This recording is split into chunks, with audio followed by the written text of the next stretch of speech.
UFOs, flying saucers, daylight discs, and nocturnal lights. Since the beginning of recorded history, the people of planet Earth have witnessed strange events in our skies. Ever since the first unidentified flying object was seen thousands of years ago, we've searched for an explanation, more often than not making something up to calm ourselves down.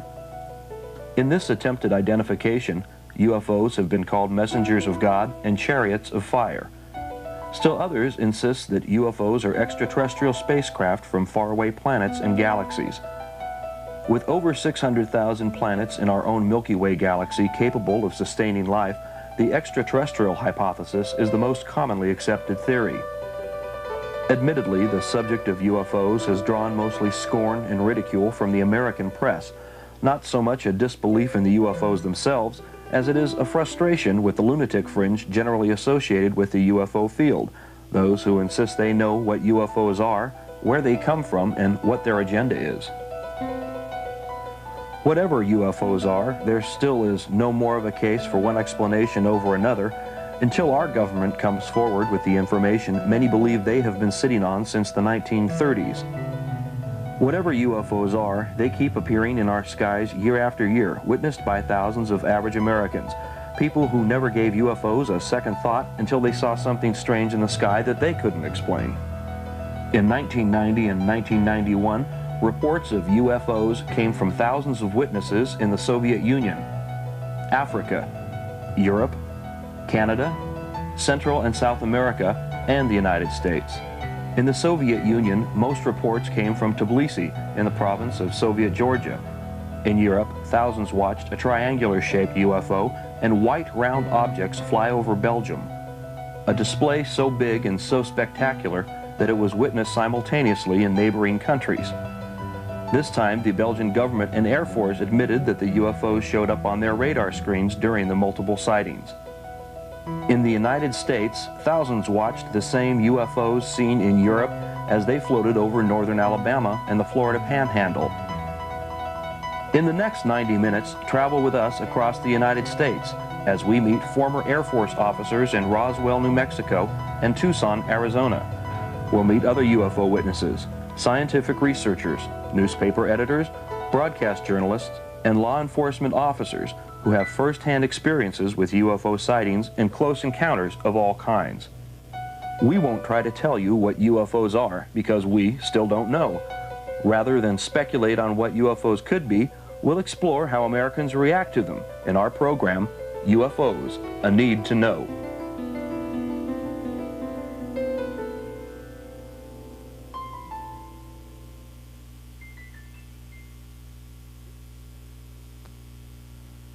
This is the town of Fyffe in northern Alabama, the heart of what is commonly known as the Bible Belt.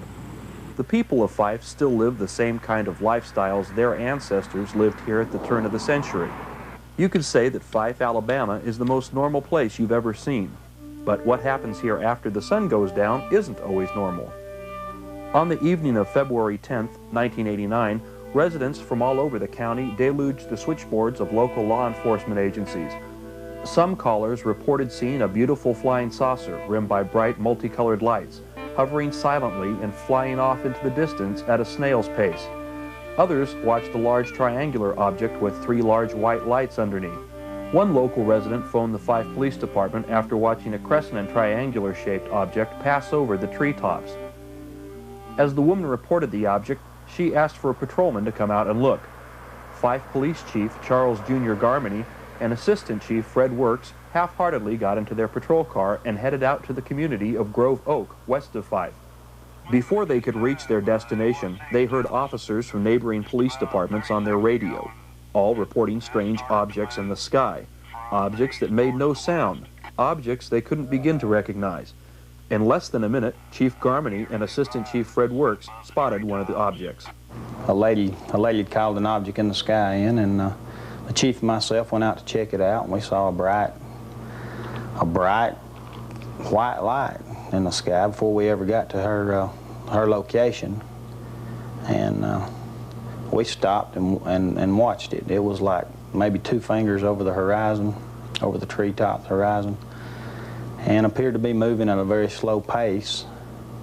and it would get brighter and then dimmer, almost like a light turning toward you and then away from you. So we stopped the vehicle and observed it for a few minutes, just, I don't know, 2 or 3 minutes, and decided we would try to drive toward it. We radioed a town down south of us, and I believe their chief was on duty at that time, and he confirmed that he saw the object, and it appeared to have some blinking lights on it, like maybe a red and green colored lights. A police officer from Crossville radioed and said that he told us his location and said that a large object had flown over him at a fast pace, flying in a west and south direction. Well, evidently we were in the path of that object. We stopped and got out and looked back toward the east, and I saw this object coming over the treetops, and it appeared to have kind of a, I don't know, like a white lights on it. They weren't actually shining where they were real bright. You could just tell they were on it, and there was kind of a glow of the lights around it. And I told Junior, I said, there's the object he's talking about. And I said, it appears to be an airplane. And I said, well, I said, it don't look exactly like an airplane. And it kept flying toward us, and it flew right straight over our heads, and it was hard to tell what distance, you know, what height it was. Maybe, we estimated maybe 1,500 to 2,000 feet, and possibly as big as a football field. And it had three huge, like spotlights, kind of triangle shape, with the one being more toward the front. But they were not shining. They weren't shining at the ground. They were like shining back up on the craft itself. So I asked the chief, I said, cut the car engine off. And like I said, there was no other background noises. The car was dead. You know, we shut the engine down, it was dead. And here this big object come flying over, and I mean, if you know, put your hands up like this, that's about how big it looked to you. Bigger than a beach ball, you know. That's big or bigger. And we watched it fly over us, and then we turned, you know, no sound whatsoever. We watched it go off south and west of us. Never a sound. If we'd have been looking down at the ground, we'd have never known it was there. Fred and I pulled over on the side of the road on County Road 43 and stopped our patrol car, shut the engine off and got out. And at that time, the object came directly over our patrol car, and we were looking up underneath it. And the object appeared to me that it was some 1,000, 1,500 feet higher, had 3 real bright lights underneath it that were shining not on the ground to illuminate the ground, but shining back up underneath the craft to illuminate the craft itself. And there was some lights around what I call the face of the craft or the crown of it, whatever you may call it, appeared looking up through the glare of those other lights.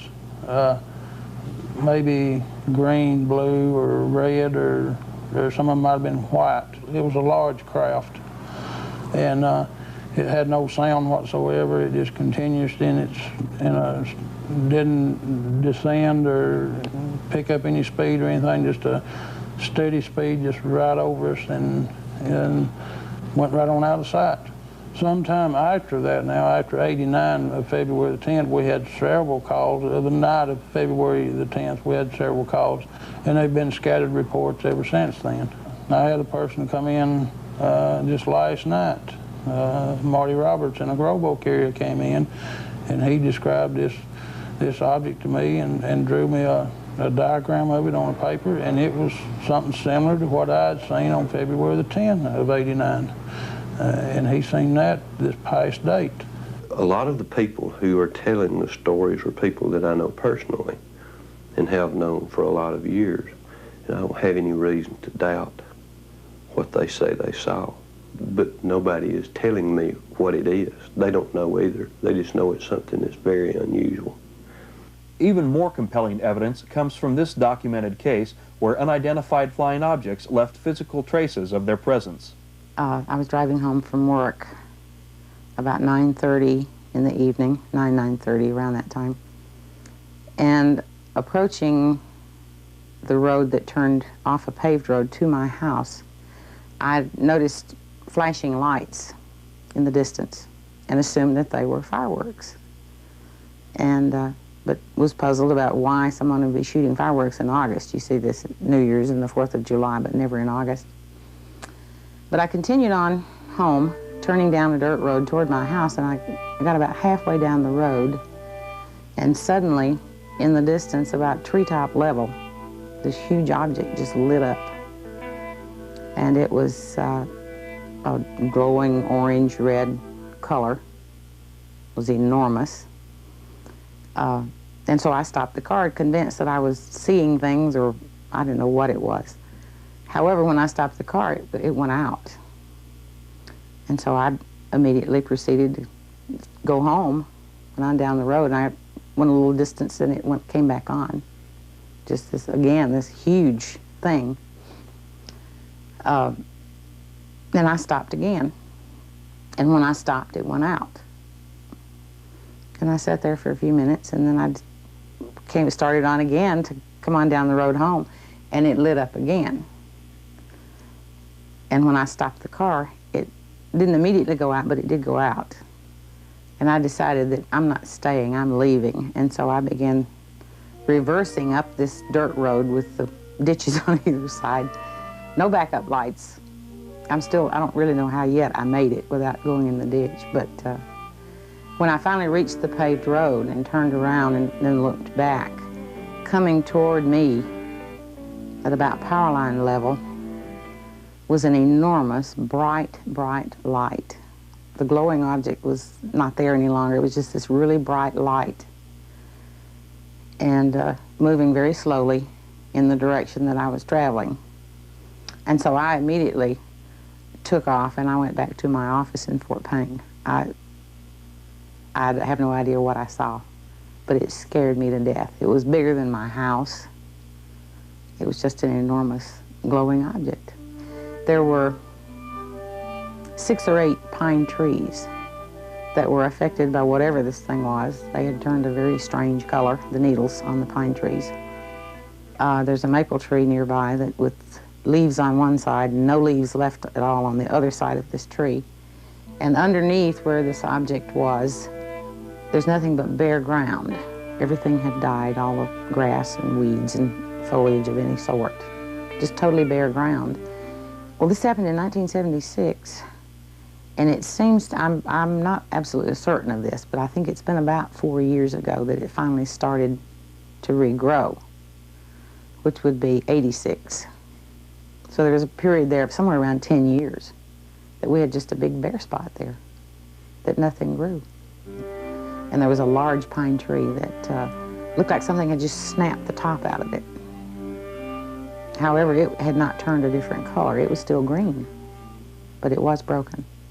Janine Lyle's story gains more credibility as a sergeant in the Alabama State Troopers recounts his investigation. At the point where Janine stated she saw the object, there was a large area of dead vegetation, trees, grass, weeds, bushes, etc., all dead, nothing growing. I measured the area, and it measured 60 feet at the widest point by 90 feet at the longest point. There was a stand of grass in full bloom in the middle of the field road, and it came up to a point and stopped. And for a distance of 90 feet, there was nothing growing in this field road. And at the end of the 90-foot span, the grass again was in full bloom. There were no bushes alive, no trees alive in this entire area. There was a maple tree that had multiple trunks, and half the maple tree was in full bloom, and the side that would have been exposed to the object that Janine stated she saw was dead, and nothing was growing on that tree. I personally was puzzled then, and am still puzzled as to what might have caused that. As to what Janine saw, I have no idea. But something caused this area of 60 feet wide by 90 feet long to be completely void of any living vegetation for a several-year period of time. I made periodic trips back to the area over the next few years, and each time that I went, it was as before, nothing living in that particular area. Everything else around there was green and lush in the summertime and bare in the wintertime, as it should be. I believed Janine, and I'll state today I certainly believe that she saw exactly what she stated she saw. Now, what it was, we don't know. Perhaps the most significant detail of the Fyffe sightings is the way the community responds to seeing UFOs. While amazed at the spectacular sightings in their area, the locals don't have a problem with being at the hub of UFO activity. Most UFO researchers consider the existence of UFOs a challenge to organized religion. The local pastors would disagree. Well, of course, being a Christian, I think it all has to start from a basis. Being a Christian entails taking by faith something that you cannot actually see. The Bible, for instance. Now, there's a certain amount of things that you can read in there that can be proven, of course, you know, by history and archaeology and so forth. But no way could a person come to the point of being a Christian just on the basis of what has been proven or has not been proven in the Bible. So the element of faith is there, and you've got to start there. So the reason I'm saying that is that for me as a Christian, I can see to where in the Bible Belt you have this underlying root system of faith in the Bible and in God, let's put it that way, so that you don't have to feel like you have to explain everything. Whereas if you're not in the area, the Bible Belt, or you haven't had that traditional those values of faith instilled in you, well, then you're going to feel like you have to prove. More things have to be proven to you factual rather than taking them by faith. That's why I think that you'll find in the Bible Belt less of an apprehension concerning UFOs. I feel that Jesus, in the Scripture, and I believe it was in the Gospel of John, said that there were others that those that he talked to at that time did not know about, other sheep. And I feel that they could have been people from other planets, other places, not just necessarily limited to this world. But I think if you want a biblical text proof to say that there is a possibility within Christianity that Jesus allowed the possibility of other life, that would be it. That to some people might not be enough, but it is for me, because I just about base everything that I believe on the Word of God, and He gives me that leeway right there to think about the possibility of other life. For me to say that to teach people here that I've figured God out, there are no such things as UFOs or whatever you want to call them, you know, that's taken license a little too far. Because if I believe that the Bible says that God, the handiwork declares the majesty of God, well then there's no limit to what He can or cannot do. And if I understand my position as a believer, then I have to respect a certain amount of the unknown. You've heard the term Southern hospitality. Sand Mountain is the epitome of Southern hospitality. People up here trust each other. A lot of the things that they do are done by handshake rather than by contract. And they trusted the outsiders too, until the inside edition piece. We sent Jeff Cole down there to see if E.T. has a Southern accent. They came from outer space. I still believe I saw a UFO. Police were helpless. There's nothing that I've ever seen before in my life. And the town of Fyffe, Alabama, was stunned by the strange visitors. My dog saw it, but he won't talk about it. He went and crawled on the floor, and I know that's what's happened because he talks to anybody. I just had a UFO sighting. Fyffe Police Chief Junior Garmany and Assistant Chief Fred Works got the call and went out to investigate what they figured was some, well, monkey business. Whatever it was they saw, it will be a long time before Fyffe forgets the things from out of this world. There's some people that's going to ridicule us for it. Some people disbelieve it. But I hope them people themselves gets to view it one of these days. They may be coming to see you next.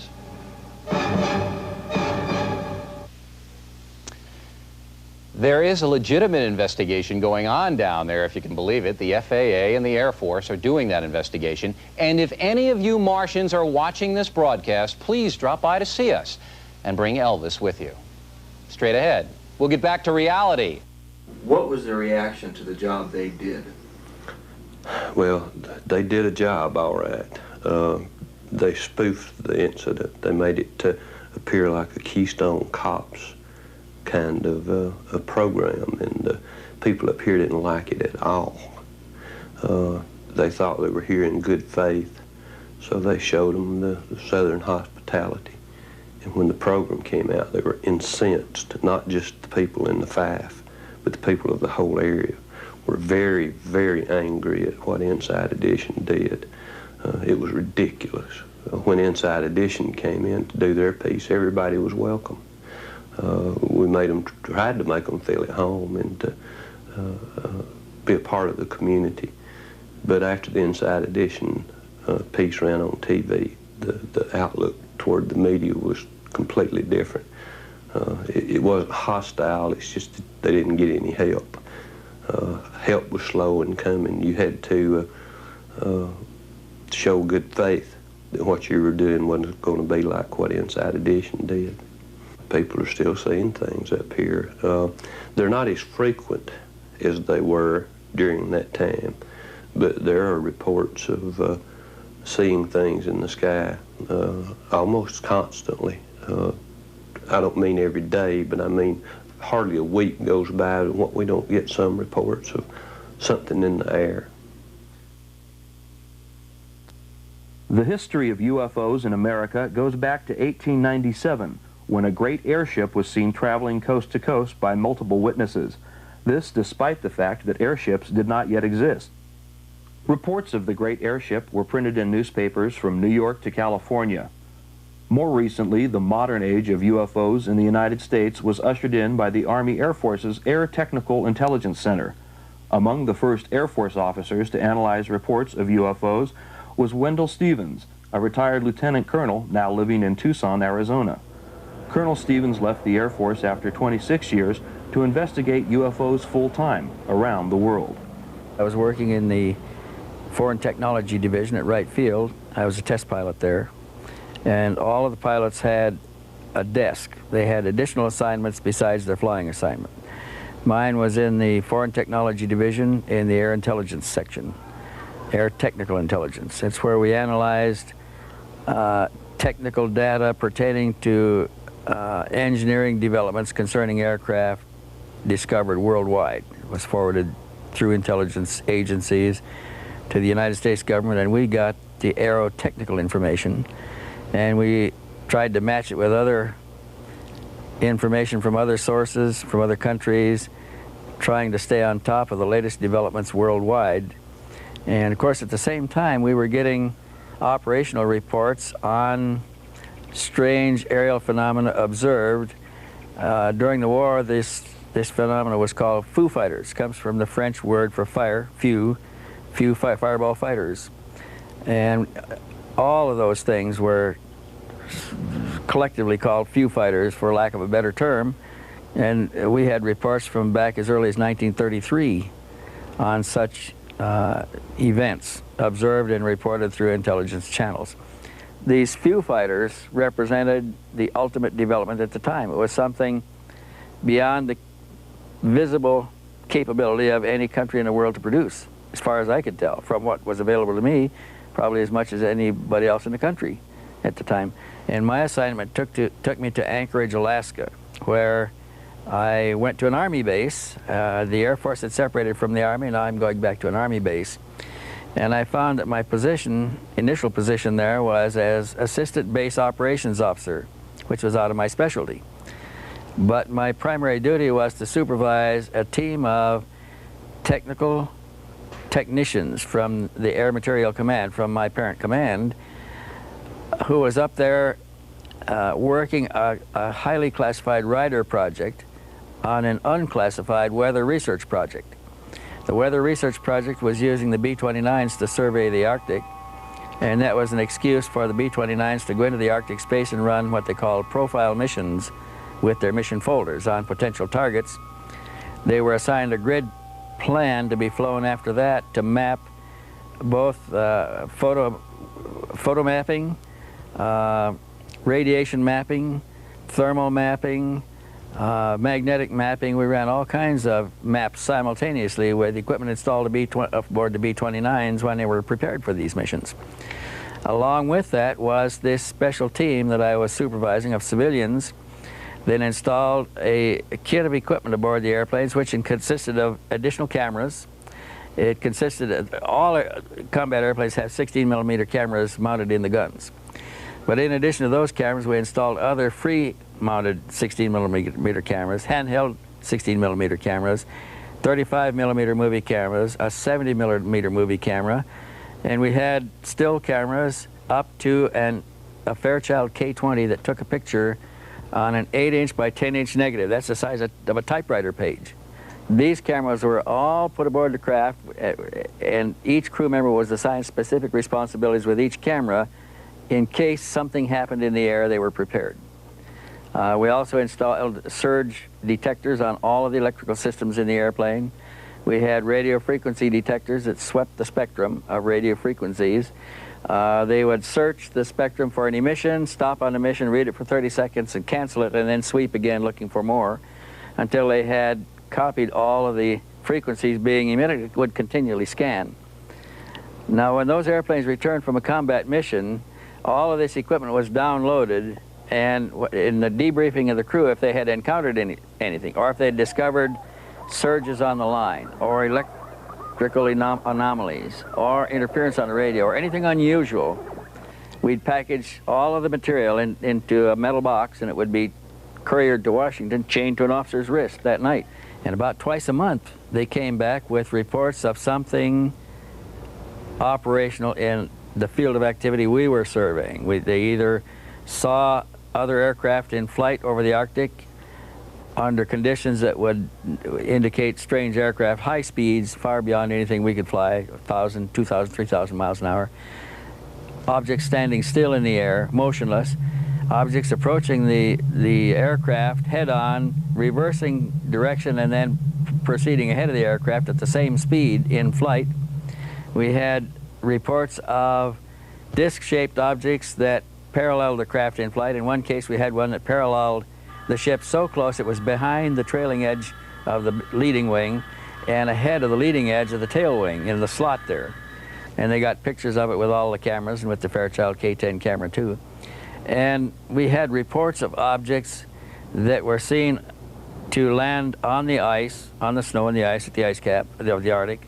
We had reports of them landing on the water. We had a report of them submerging and disappearing. We had another report of one rising to the surface, being seen to come to the surface, leave the water, hover momentarily, and then take off at high speed and fly away. All of this was clearly beyond the capability of any of the aircraft that we had studied worldwide in the Air Technical Intelligence Center. And of course, they were very concerned about who might have experienced such a breakthrough without prior knowledge through intelligence sources. And they, to me, again, they represented the supreme development in aircraft, and that's what piqued my curiosity. I argued that they had to be extraterrestrial vehicles, but I was a major at the time, and my superiors were certain that they were a Russian breakthrough experienced as a result of the capture of German scientists at the end of the war, which is only 3 or 4 years afterwards. And they would have had to make some great progress if that was the case, but this was probably the main feeling at upper echelons was that the Russians had experienced a breakthrough that we didn't know enough about, and we were trying to find out what we could about it. I suppose the Russians in their turn thought we had experienced a breakthrough for the same reason. We even had reports of electrical disturbance to the degree that engines quit running in flight and then started up again by themselves.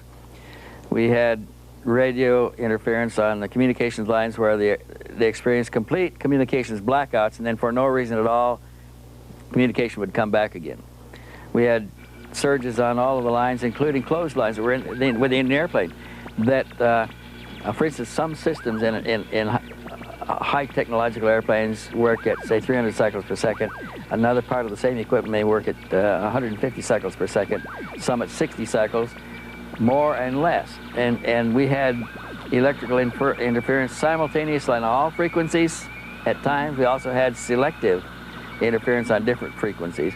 We never knew what was causing this because it always cured itself in flight, which true failures don't do.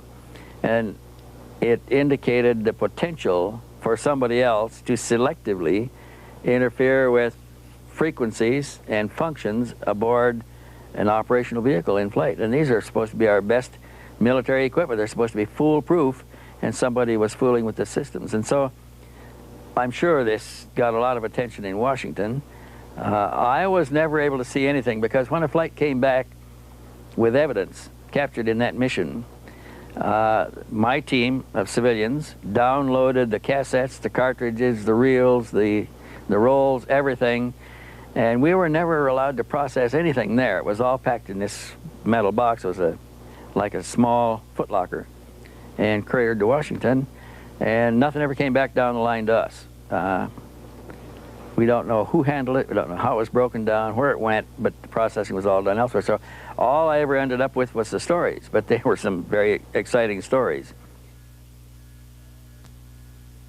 In the late 1970s, documentary film producer Linda Moulton Howe heard a first-hand UFO account from her brother, then a military helicopter pilot. With details of the story fresh in her mind, Linda began investigating reports of unexplainable cattle surgery and cattle mutilations in the same areas of reported UFO activity. One night, that fall of October of '75, I had a phone call while I was actually on the floor with a typewriter writing a medical script. And it was my brother, and he was extremely excited. And the first words out of his mouth were, "Linda, a UFO has set down on the base." And I rarely heard my brother speak with such energy. He was a helicopter pilot in '75 at Moulton Air Force Base outside of Great Falls. And that particular night, he had been at a wing party when beepers started going off all over. There was an emergency. And the emergency, as it turned out, was that electronic signal equipment had gone off over a missile silo known as Kilo 7 at Malmstrom. And a sabotage alert team was reporting that a football field sized, that'd be 300 feet in diameter, an orange glowing disc was hovering, or stationary, whatever word you want to use, very low to the top of the missile silo. And that it was casting light that was brighter than daylight. My brother said that the sabotage alert team actually had an argument with the command unit saying, "You want us to go closer than where we are," which was a quarter of a mile away, "then you come out here."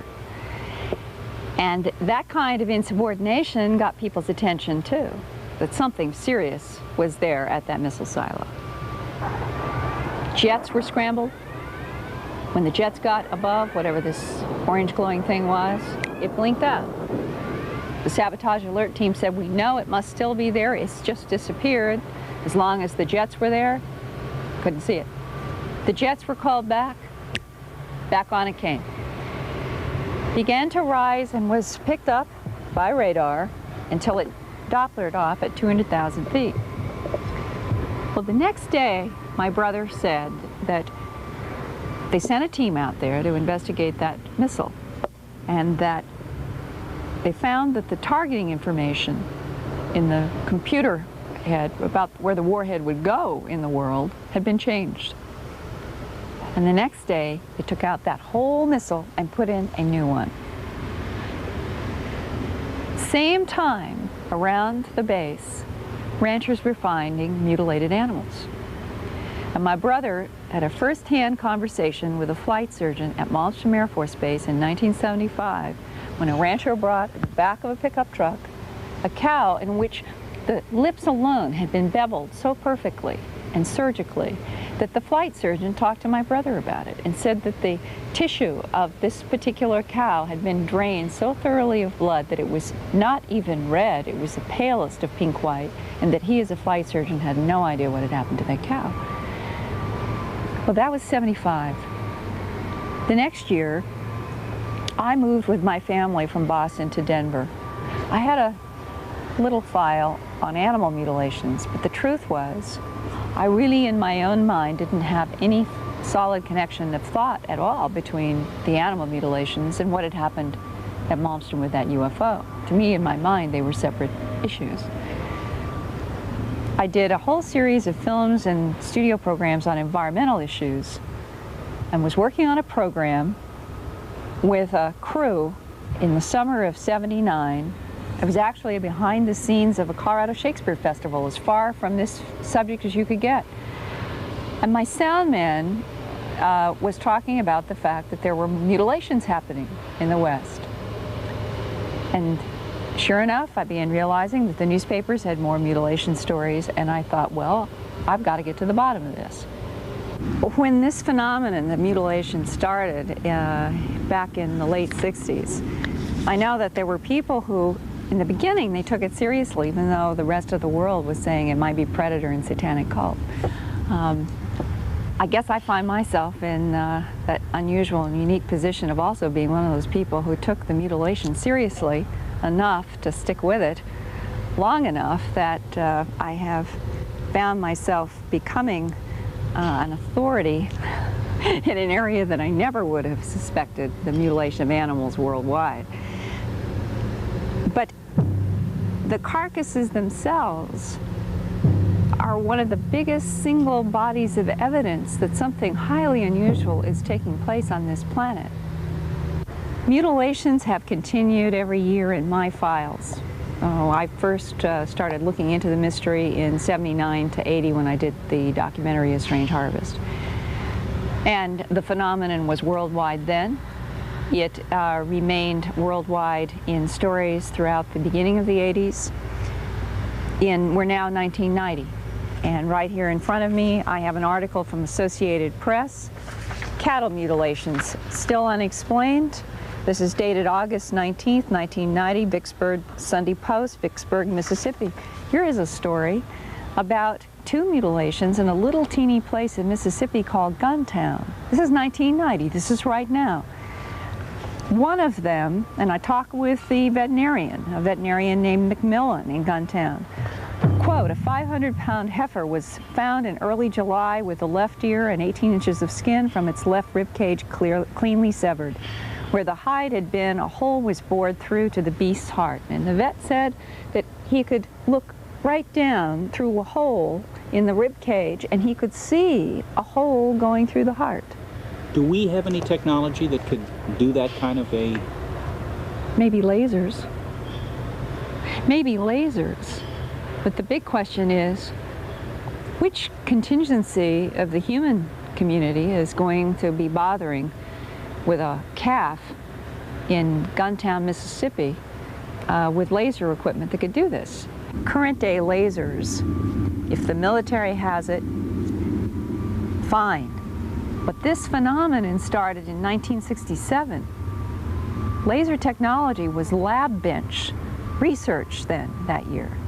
And yet that first horse that was found in southern Colorado in September of 1967, referred to as Snippy, but the actual name was Lady, that horse had flesh stripped from the neck up.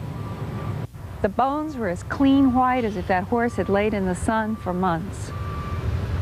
A pathologist named John Altshuler, who's been working with me recently, was there confidentially.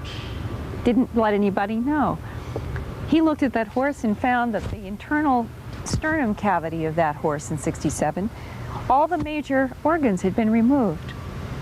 And he said the thing that got him, since he had worked medically on cadavers of human bodies and other animals, including cows, in his work as a medical student, he said there was no blood, there was no presence of fluid, there was no indication there were just dried blood anywhere in the cavity or around that horse. He said how you would remove these kinds of organs and have it be so clean was remarkable to him in 1967. Further, he took some pieces of the mutilator's cuts and took them back to Denver, and under a microscope he said he could see clear evidence of high heat at the edge of the wounds. This is 1967. 1989, he and I work on getting tissues from 9 mutilated animals in the summer of 1989 from Arkansas, Oklahoma, and Missouri. And there was one in December in Idaho, so those were 4 separate states. Under a microscope, he finds the same evidence of high heat cut on the edges of these mutilator cuts. He estimated 350 degrees or above. Well, that clearly excludes predator.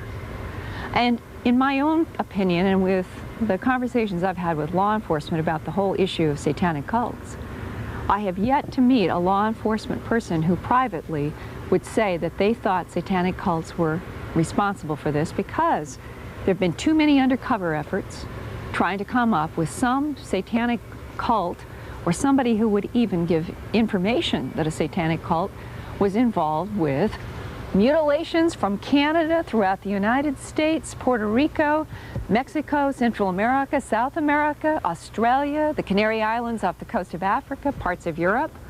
I mean, this is a worldwide operation. And in every single case, the animals basically are treated the same. The same things are missing. An ear is missing, an eye is missing. The jaw is either cut like this and comes down like this, and it comes across like this, and everything is removed. We're talking clean bone on an animal that is still warm to touch. The tongue is always cut in a vertical cut deep within the throat. The genitals of the males are usually removed in an oval that is about that big. The cows with udders, you'll see either something like a square or sort of an oval cut, and the entire udder is removed, or isolated teats are removed, or some variation on that theme, and the rectum is cored out. Now that's the basic mutilation scenario, and there's no blood or fluid. Blood being drained. Now that was part of the story in the 70s. There were evidence from both veterinarians and from people who had medical backgrounds who examined some of these animals, and they said that on the basis of the tissue, the muscle tissue, that it would appear that the blood had been so thoroughly drained that the muscle tissue was left a pale pink white. In the 80s, I have been where animals have been found, and I have been with people who have studied them, and I would say it's mixed. Some of the animals, the tissue is red, showing that there's the evidence of blood in the tissue, but that in terms of a cut that is as precise as these are, with no fluid anywhere, that in and of itself suggests that something unusual has happened where these excisions have been made. And further along these lines, how is fluid from bodies of all these animals, how is it being taken so thoroughly that there's no residue of any kind? In 1989, in Arkansas, 5 cows were found in a straight line on one farm. Every single one of them had been mutilated. One of those, and all were pregnant, and one of those, the stomach, had a very clean, very precise, extremely pale pink, it wasn't red, suggesting that blood had been removed from this wound. It was a hole cut in the belly of this pregnant cow, and through this hole, the weight of an unborn calf, still in the embryo sac, had come out onto the ground. So you're seeing a cow, and the unborn calf is partly in and partly out of the body. When the farmer saw this astonishing and horrifying scene, he called local authorities in the newspaper. Jim Williamson, who's the editor of the Little River News in Ashdown, Arkansas, sent out his associate editor with a camera. She was the first one there, about 5 hours after the farmer had found them. And she said that the outside of the embryo sac, the cow, the soil, everything was dry. But what really got her was that she reached down to touch this embryo sac, and she was taking pictures, And inside this sac, she could see no fluid of any kind. What evaporated? The embryo fluid, also where this calf was found. Those are the kinds of questions that have puzzled a lot of people. Now it's 25 years, we're talking a quarter of a century. This phenomenon is worldwide. It's been going on for decades. There's no one who has ever been arrested. Cattle mutilations and unexplained cattle surgery continue to this day, unabated, around the world. Next up, UFOs and the Las Vegas connection. Meet George Knapp of KLAS-TV, Las Vegas. For 2 years, from 1989 through 1990, George produced several award-winning reports and full-length specials about the UFO phenomenon and those who get caught up in it. Initially optimistic that his programs would lend credibility to the topic of UFOs, his programs were seen by millions here in America and overseas. His programs, UFOs The Best Evidence, Parts 1 and 2, became a hot property on the illegal video cassette market, with more people having seen the illegally copied tapes than originally saw the programs as broadcast. After dealing with the subject of UFOs and high-visibility proponents of the Flying Saucer Society, his initial optimism has turned into pessimism after having his fill of lunatic fringe ufologists. We've all seen so many people in this field where they want to convince you you've got to believe. I'm more of the opinion you put out the information and let people make up their minds. I wrote to President Carter to ask him a couple of questions, and that's a whole other line. I never got through to him either. I wrote to virtually every NASA astronaut who has ever been associated with this phenomenon and never got a single response from any of them. You'd figure you'd at least get a form letter back, and never got anything. I wrote, I'm very disappointed with the Freedom of Information Act, how effective that is too, because I didn't get diddly out of that. Wrote to NASA knowing that they had a certain body of information. I asked for all of it. Well, here it is, here's all of it. And 6 months later, somebody else asks for all of it, and they got a lot bigger pile of all of it than I got. So I think, there's very few checks and balances on that. They give you what they want in that system. I asked for my own FBI file. I know that there is one there. I've covered the president on a number of occasions. I know there have been some background checks. I know I've been mentioned to the FBI in the course of investigating various stories here in Las Vegas in association with organized crime. They have no file on me. That was their response. Oh, yes, they do. Well, they do now. Some of the information is very disturbing. It changes the way you view things. It changes the way you look at everything once it hits you what really is going on. And I think the government could be right in a sense that if the story came out in its entirety, if the president went on television and said, they're here, we can't do anything about it, that it would shake our foundations. It would shake our belief in religion and shake our belief in government. Maybe people would stop paying their taxes because it would change the way we view everything. It's changed my life. I mean, I'm not seeing God or anything, but it's changed the way I view things. Most controversial in Knapp's UFO report was the story of this young scientist, Robert Lazar. Lazar claims that out in the Las Vegas desert, he worked on operational flying saucers at an area called Site 4. He says it's our country's #1 top secret. I had a casual meeting with Dr. Edward Teller while working at Los Alamos National Laboratory in New Mexico. He referred me, after several years, to a job out in the New Mexico desert, a place known as S4 near Area 51, where many top secret government projects had their home base, essentially. Edward Teller is the director of the program, and I think someone approved by Ed Teller, someone suggested by him, I think that carries enough weight in itself. I had a fascination with small jet engines. I had built and installed a jet engine in a little Honda Civic, a small car. It made the front page in the local Los Alamos paper, The Monitor. Coincidentally, and in fact on the back of that front page, Ed Teller was giving a lecture on SDI, and I believe that was June 1982 at Los Alamos. As I was walking up to the lecture hall, I wanted to hear what Ed Teller had to say. As I was walking up to the lecture hall, I got there relatively early, thinking there would be a fairly large turnout, and as it turned out, there wasn't. I got there about an hour and a half early, and Ed Teller is sitting outside, and he had just bought a paper out of the paper machine, and he was reading the front page, and I thought, well, what an opportunity to introduce myself. I can say, well, I'm the guy you're reading about, I always wanted to meet you, so on and so forth, just to get into some small talk. We talked for a little bit. He seemed interested in some things I had to say, and really just wanted to hear his viewpoints on certain things, and we had a cup of coffee together and a donut down at the cafeteria. That was the extent of our meeting. After that, I heard his lecture, and later, after I had moved to Las Vegas, when I decided to get back into the scientific field and sent out resumes to many other laboratories around the country, also any government research organizations, I did shoot a resume to Ed Teller, too. He called right after receiving it and said, I had directed your resume to someone in Nevada.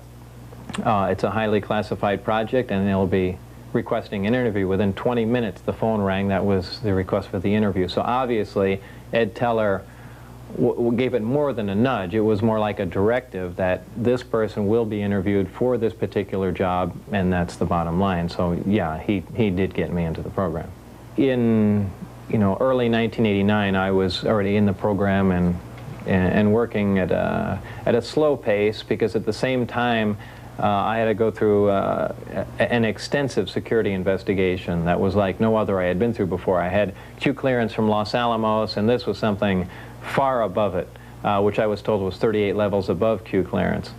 It required an executive order to be signed at that time. At that time, that executive order was signed by Ronald Reagan. I was only in the program for a short time, however. I think that lasted all the way till April 1989, when we finally parted ways, and there's a whole story behind that. Initially, during the interviews, it was never specifically stated, hey Bob, we're going to be working on flying saucers or alien craft recovered from crashes or recovered from wherever.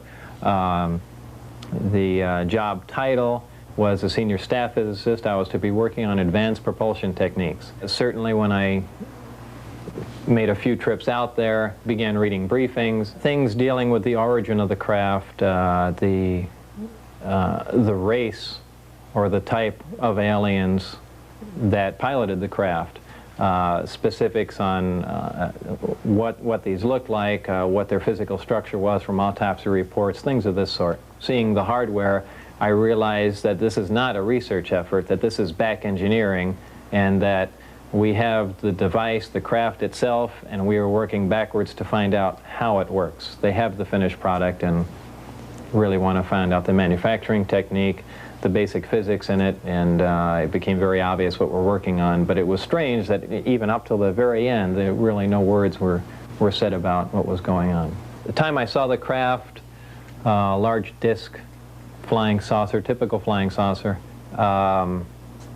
even that I basically put out of my mind, thinking, well, this obviously is a creation of the government, some sort of advanced type of flying vehicle, maybe an advanced fighter of the future, and this explains all those crazy flying saucer stories. People just seeing tests of this craft. The real striking part was when I saw the interior of the craft and noticing that the seats and everything were extremely small, obviously made for a small creature or children. Obviously they wouldn't let children in there, but that was before I got heavy into it to see that we're talking about strange languages and things and technology that doesn't even exist, and so on and so forth. The information concerning the craft itself, just the hardware, is very compartmentalized. There's a group that deals with specifics on the navigational equipment, the specifics on the metallurgy of the craft, and the specifics on the propulsion and power system of the craft, which is what my group worked on. That in itself created a focal point for our research and looking into what we were dealing with. So I, in a short amount of time, because that was all we had to look at, really gained quite a bit of information on how things operated. Of course, verifying the employment there is somewhat difficult. Los Alamos denies I have ever worked there, as does Kirkmeyer, even the subcontractor for Los Alamos. which is interesting. We went back and were able to dig up an inter-lab directory phone book with my name in it. Certainly I got some of my colleagues from Los Alamos to verify that I worked there, but for the most part, Los Alamos has kept everything pretty quiet and even denies that I ever lived in the town, though I'm known by many people in the town and many of the people I worked with, supervisors, so on and so forth. When Lazar went to trial on unrelated charges in 1990, even the judge agreed that Lazar seemed to be a man without a country. We do have a W-2 form of record that shows that he worked for the United States Department of Naval Intelligence. And I also note that he is in fact listed in the Los Alamos National Laboratory telephone directory. It's obvious that it's very difficult to get information on Mr. Lazar from government sources, enormously difficult. A lot more than just UFO sightings have been reported out here in the Nevada desert. Independent investigator and reporter Tony Pelham has spent countless evenings outside the Nevada test site, where he's run across mutilated cows, strange lights in the sky, and unfriendly security guards without ID. The desert up there is full of troops in camouflage uniforms. They carry M16s, and they have no identification. They're not Air Force, they're not Army, they don't have any markings at all. And I came real close to being taken to jail a couple of times. So I found that real strange. You know, I heard all types of theories about who they were. But they would challenge me, and then I would challenge them. When they would approach me, they would say, "What are you doing here?" I would say, "What are you doing here? You're on BLM land. You know, you're roaming around outside the secure area." My opinion is that the government is hiding something that's a lot more secure than anything similar to the stealth or the U-2 or that type of thing. I mean, I don't know. I don't know if there's an underground alien base up there. I don't know if they are UFOs or aliens. I just know that they have got security up there that's far beyond what you see around any military type installation. And I don't understand why the uniformed security guards with M16s don't have markings. And when I ask them, "Are you with the Air Force? Are you with the Army?" they don't answer any questions. They just direct you to leave the area. The troopers have held me and had the Lincoln County Sheriff's Department come out on 3 different occasions, and each time they filled papers out on me and instructed me not to go near that area. And on the last occasion— On what pretense? That I have no business near a secret facility. And I explained to them, I'm not even within a mile. I'm on BLM land. So several months ago, about 6 months ago, I went up and I just went near the Medlin Ranch, and I spotted one of the blazers, but I went nowhere near the fences. I've never crossed the line. I've only gone near it sometimes.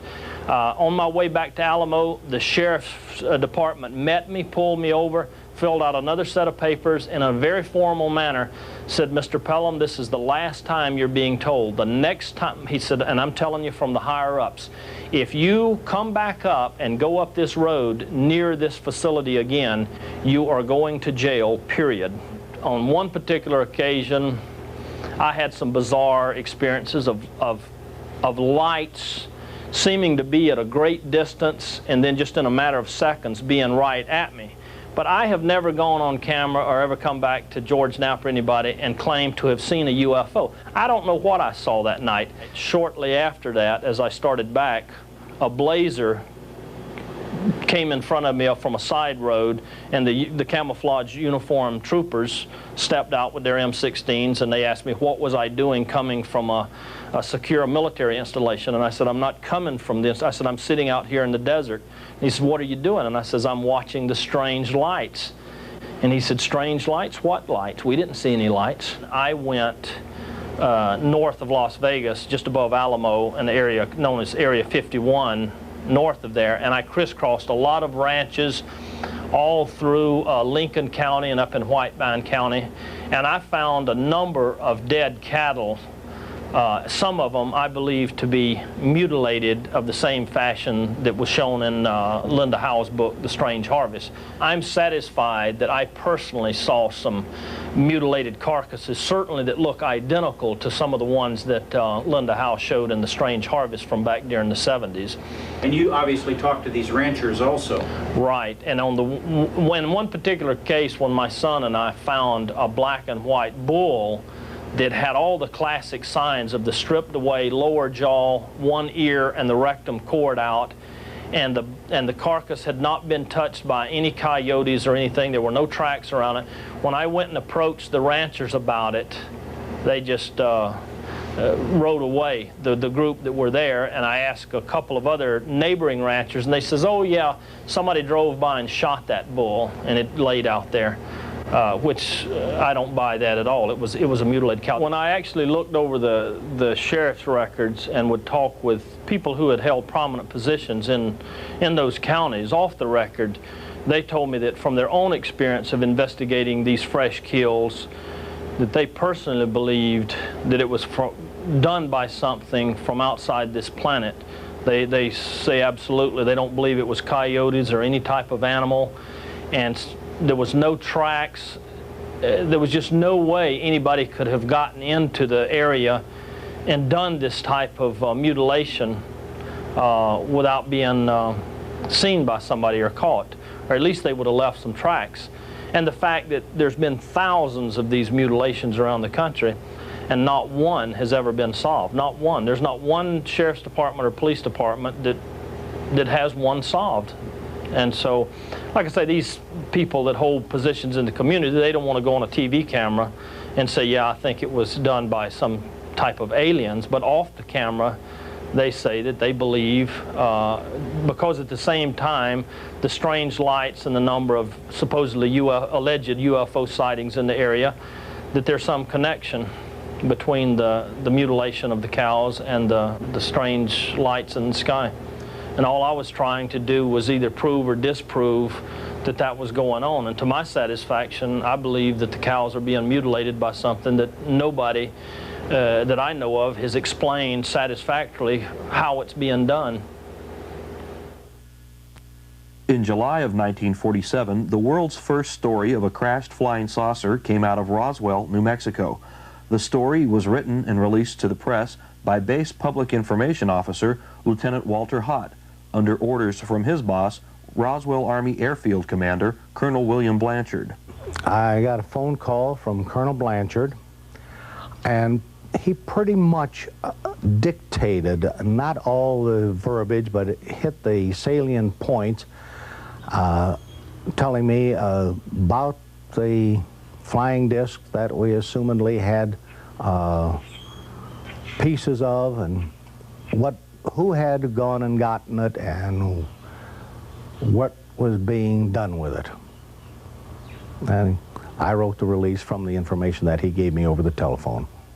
A rancher had brought some material in, or had told the sheriff about some material that he had on his ranch that he had found, and the intelligence officer of the base had been sent out to the ranch to pick up this material and bring it back into the base.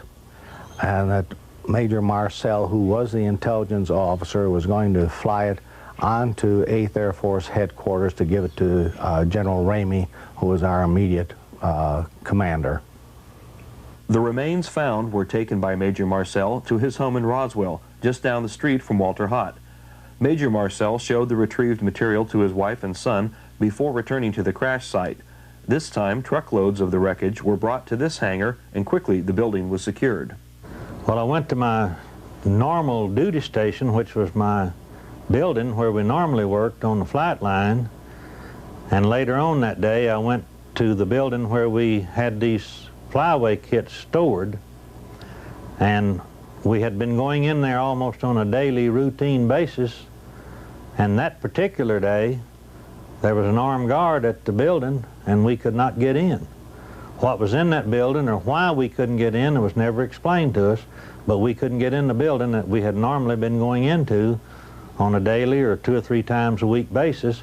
We all had top secret clearance because we were atomic outfit, and we had all the necessary credentials to do everything that we did on the base, but we couldn't go in that building anymore that day. In recent years, many new witnesses have come forward with more details of the UFO crash of 1947. Among them are several neighbors of rancher Mac Brazel, who remember Mac coming by their homes to show them pieces of the strange material he found in the Corona Desert. In 1947, I think it was about the 1st of July, and he came over with some something that looked like wood that he had found on the ranch and wanted us to go look at it, and we didn't have the time or means to go do it, and we talked him into taking it to Roswell and showing them down there, and they brought him back to find where it was at, and then took him back down there and kept him several days in Roswell while they cleaned up everything. And when he came back, he said they told him it was a weather balloon if he ever found another, and he wouldn't report it. The piece he brought up was about the size of a lead pencil and about 4 inches long, 4 or 5 inches long, and it was kind of a tan color, kind of like what we'd say plastic now, but we didn't have plastic then, and you couldn't cut it or burn it or whittle it, you know, just very, very hard. It was very light, it seemed to be, and he said that the stuff that looked kind of like aluminum foil, he said you'd crumble it up and then it'd straighten out. It wouldn't stay creased. It'd just open out, you know, but he couldn't get any of it off to bring up. He said he couldn't cut it or anything. We told him it was probably a UFO or a flying saucer, and we'd heard there's a reward out for it, and go down and collect it. So, you know, we thought maybe he would. I guess I told him not to say anything. I don't know. But he didn't. He just said if he ever found anything else, they wouldn't find out about it. So I guess he was a little upset about him keeping him. Neighbor Marianne Strickland also remembers a visit by her friend, the rancher Mac Brazel. He came by after this incident, and he had been humiliated and detained for several days, and he was a reliable, solid person, dependable, and he was, I think, anxious to square himself with his neighbors when he came by. I mean, to assure them that what he did was on the up and up. He came to the corral. Mac was living alone at this ranch where he was the manager. His wife lived in Alamogordo. And Mac would come and visit with the men in the family. He came into the house once in a while, not too often. And the time that he brought the sample of what he had picked up, he was at the corral. My daughter and 2 sons and husband were at the corral, and they saw it. My daughter says that it could be crumpled up and straightened right back out. He was telling my family about how badly the Army people had treated him down here. And it amounted to humiliation and detention when there wasn't any good reason. He had come in good faith. And they didn't accept it that way, or didn't appear to. He said they threw him in jail. He said if he ever found anything like that again, he would never show it to them. He would never bring it in. He had done so as what he thought was a good citizen, and he had been humiliated and mistreated. And he was very disturbed. Phyllis McGuire is the daughter of Sheriff George Wilcox. She too remembers the day when rancher Mac Brazel came by her father's police station with the material from a debris field on the ranch he managed.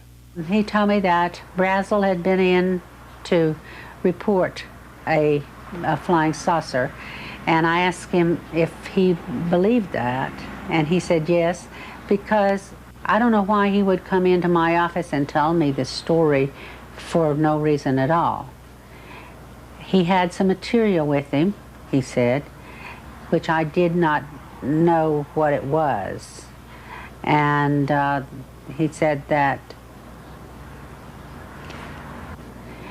he had sent some deputies out there, and they had seen some things. They had seen a corral that had some of the material in it, and they had seen a large burnt spot on some grass, about the size of a football field. My mother told me years later that the Air Force asked them not to say anything at all about what had happened, and they changed the story that the paper had put out originally to say that what had been found was a weather balloon. She said that there were bodies and an unidentified flying object on the ground. There were bodies too, but that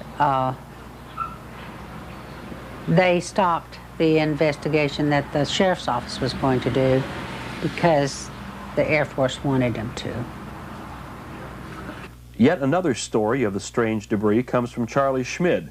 In 1947, he handled pieces of the strange debris on location in the Corona Desert. There was some material looked just like tinfoil, but quite strong. And you could ride it up in your hand, and it'd just straighten out, no kinks, no nothing. It just straightened out by itself. Then there were some pieces of material that looked like aluminum, real light stuff, but strong. It was about 16 inches long, about 2.5 inches, and maybe a 1/4 inch thick. But you couldn't bend it or twist it or do anything with it. Even by putting it up against a rock and jumping up and down, you could not bend this material. And then there was some material that looked like wood, which I don't know whether it was or not. It was broke, but it wasn't broke square. It broke like a spear, off at an angle, and it was about 1 inch thick. I mean square, we'll say, that way. But it had some writing, looked like flowers on just one side. It had pink petals, center like a flower, and green mixed in, but you couldn't make no leaves out of it or nothing like that. But it was green in between these flowers on that one side of this piece of wood. A final story confirming the presence of alien bodies comes from former Roswell mortician Glenn Dennis. Dennis refused to talk on camera, but gave us these drawings of alien bodies. The pictures are reproductions of drawings given to him by a nurse who helped prepare the strange bodies for a flight out of Roswell Army Airfield. More details of what actually happened at Roswell in 1947 have just been revealed in this new book, UFO Crash at Roswell. To date, it is the most comprehensive report on the historic events of 1947. The authors are former Air Force intelligence officer Kevin Randall and Don Schmidt, Director of Special Investigations for the J. Allen Hynek Center for UFO Studies. First of all, this started out as a reinvestigation of Roswell. We saw that time was running out, that witnesses were being lost as far as forever, as far as their testimony, as far as their involvement. And we had to go back and re-interview the old witnesses, corroborate their testimony, and then seek out new testimony to confirm what we already knew about Roswell. What kind of things are you finding? We're finding new military witnesses, people who have small bits of the information, people who have been involved in maybe a flight out with some unusual material, people who might have seen something unusual, little bits and pieces of information that when we fit it into the whole puzzle begins to give us a clear picture of exactly what happened in Roswell in 1947. All our evidence, unfortunately, is testimony from people. We don't have a piece of the wreckage. But when we put all that evidence together, that makes a very strong case. I think some of the best testimony has come from Bill Brazel, the son of the man that found it. He was involved in some aspects of it. He was involved in finding some additional pieces after the military cleaned up the debris field. Later on, he was approached by the military, and those pieces were basically taken away from him by the military. He likes to say, well, they weren't confiscated, but the officer in charge made it clear that if he didn't surrender them, that they had the authority, or at least said they had the authority, to take those pieces away from him. So we have that sort of thing, but we have that kind of testimony from literally 250 people. So when we put it all together, can all these people be lying? Would all these people be involved in some kind of a hoax or some kind of a joke? And what would be the motivation for it? Nobody's getting paid for any of this sort of thing. And why would the wife of one of the men that was involved in flying the bodies out of Roswell, suddenly when we get to the point where we've identified that her husband was a member of the 509th Bomb Group and he was involved in this, suddenly tell us that she couldn't talk about it, she didn't want to talk about it, and hang up the phone on us if there was nothing to it? And what did her husband tell her before he passed away? So we've got that sort of thing going for us, and I think that's the body of the testimony, the body of the evidence that we have. The wealth of testimony, the video depositions, the sworn affidavits, the deathbed statements that we have, the 24 FOIA requests, Freedom of Information Act requests, concerning specific details about this experience, all paint a picture that I defy anyone to come up with a conventional explanation with proof. Among the first investigating the Roswell crash and retrieval was nuclear physicist Stanton Friedman. Currently combining talents with aviation writer Don Berliner, they too are releasing a new book with other details on the events of 1947. The case that at least one, more likely two, flying saucers were recovered in the central New Mexico, if you will, complete with alien bodies, is far better than the case against most convicted criminals. You go to a court of law with this, you'd have no trouble convincing a jury that indeed, now you don't have every little detail, as you never do, even in a criminal case, but we certainly have enough to establish that a saucer crashed, at least one, probably two, that the United States government, agencies of the United States government, recovered the wreckage and the remains of alien bodies, that they proceeded on with that, just as you'd expect them to try to figure out more of the information, and covered it up very effectively, and probably quite appropriately at the time. That's easy to establish. The real bottom line is that this is probably the most significant event of this century, maybe this millennium. I mean, something that proves to us that we're not alone in the universe, and maybe our views about ourselves are a little bit strange, not in accordance with reality, is going to have an impact on religion, on politics, on technology, on our own psychology. This is a truly earth-shaking event. The Roswell crash and retrieval are now virtually proven. Between Randall and Schmidt and Friedman and Berliner, hundreds of testimonial affidavits, deathbed statements, and videotaped depositions have now been collected. You can read them all in their respective books. The people coming forward with this information are among the most level-headed and patriotic of American citizens. It only remains for our government to tell us the truth, all of the truth, about the Roswell crash and retrieval of 1947. When we come back, we'll look at one of the most controversial aspects of the UFO phenomenon, witness claims of alien abduction. One of the most controversial aspects of the UFO phenomenon and its effect on our society are claims of interaction with UFO occupants and tales of being abducted by aliens. Perhaps the most convincing testimony comes from Travis Walton of Snowflake, Arizona. This was on November 5th, 1975.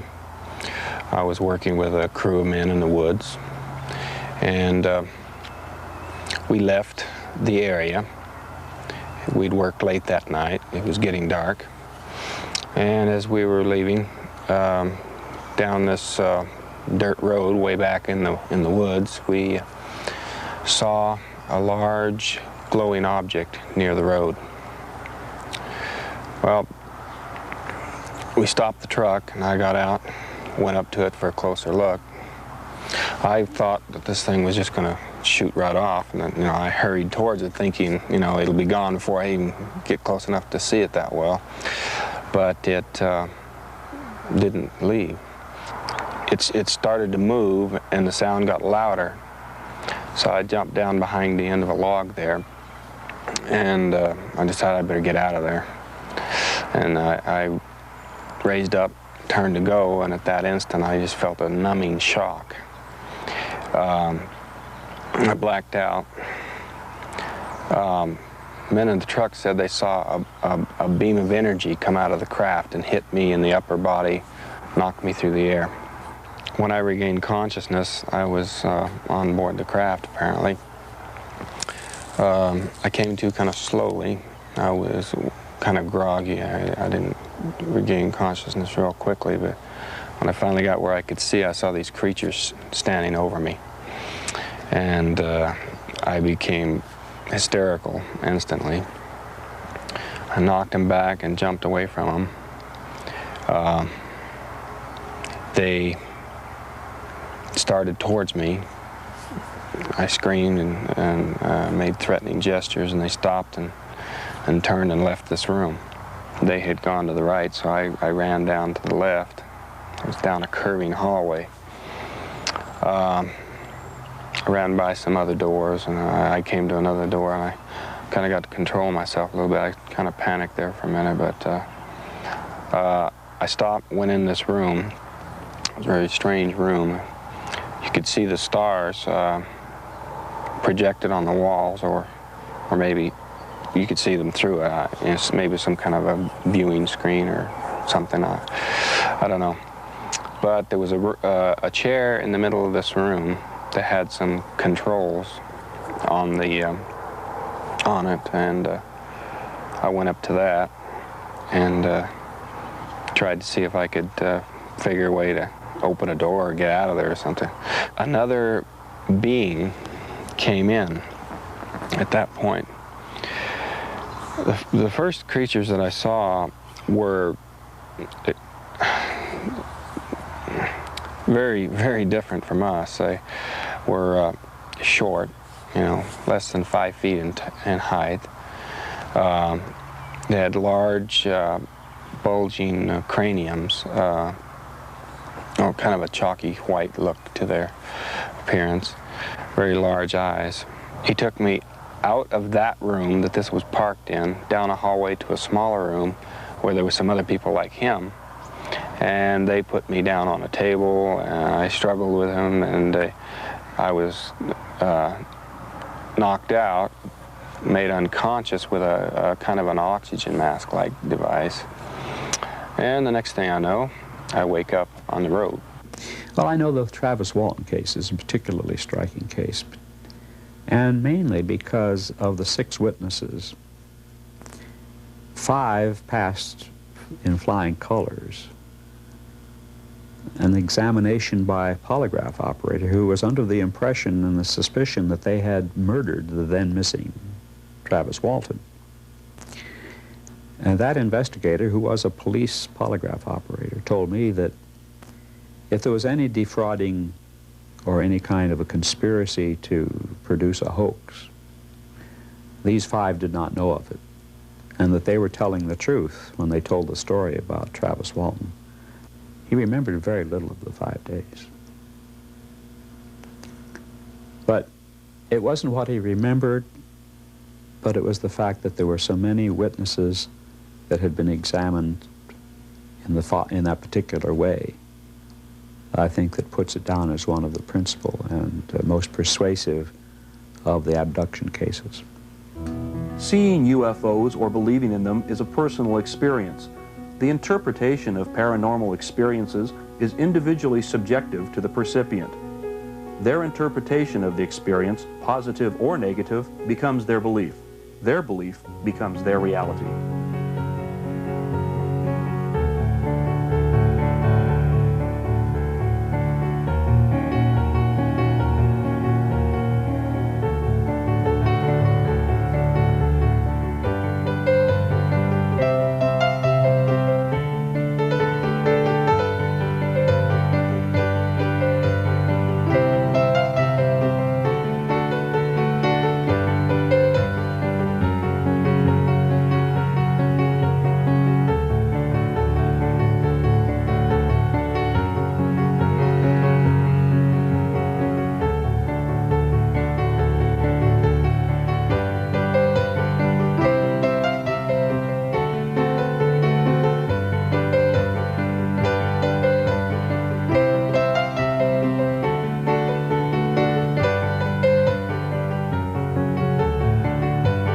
Bye.